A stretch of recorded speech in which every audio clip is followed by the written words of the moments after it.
ভাই বলে নাই, বুঝতে পারে নাই বোধহয়। আমি আমাকে যত বেশি ভালোবাসি তার চেয়েও আমাকে বেশি ভালোবাসে কে? আমার মাতা পিতা আমাকে যত ভালোবাসে তার চেয়েও আমাকে বেশি ভালোবাসে কে? আমার প্রিয়তমা স্ত্রী আমাকে যত বেশি ভালোবাসে তার চেয়েও আমাকে বেশি ভালোবাসে কে? আবার আমরা যখন দোয়া পড়ি আমরা পড়ি রব্বানা আতিনা ফিদ দুনিয়া হাসানাতাও ওয়া ফিল আখিরাতি হাসানাতাও ওয়া কিনা আযাবান নার। আল্লাহ দুনিয়ার কল্যাণ দাও, আখিরাতের কল্যাণ দাও, জাহান্নামের আগুন থেকে বাঁচিয়ে দাও। পড়ে আমিন। ওয়া কিনা আযাবান নার মানে কি? আল্লাহ তুমি আমাদেরকে বাঁচাও আগুনের শাস্তি থেকে। এটা বিশ্বনবীর সবচাইতে প্রিয় দোয়া ছিল।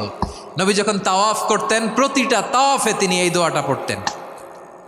রুকনে ইয়ামানি থেকে হাজরে আসওয়াদে যখন তিনি যেতেন এই দোয়াটা পড়তেন, রব্বানা